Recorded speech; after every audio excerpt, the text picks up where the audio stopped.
स्वागत आहे आपलं नवचैतन्य कम्युनिटीमध्ये.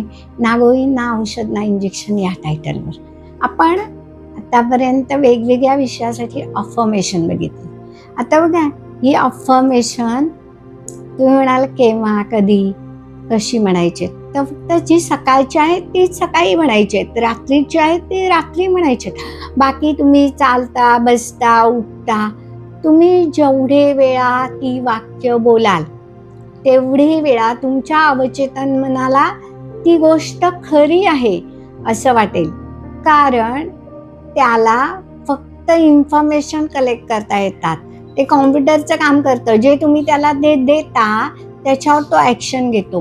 म्हणजे तुम्ही जर एखाद्याने तुम्हाला सतत विचारलं, का रे तुला बरं नाही आहे का, का रे तुला बरं नाही आहे का, का रे तुला बरं नाही आहे का, की तुम्हाला बरं नसेल तरी तुम्हाला असं फील व्हायला लागतं. तसं आहे, तुम्हाला जर प्रगती गाठायची आणि तुमच्या जीवनात एक एक शिडीवर चढायचे, तर तुम्ही तुमच्या मनाला सतत सकारात्मक वाक्य बोलून जे नकारात्मक आहे त्याचा ब्रेक करू शकता आणि तुमचं जीवन अधिक सुंदर बनवू शकता. धन्यवाद.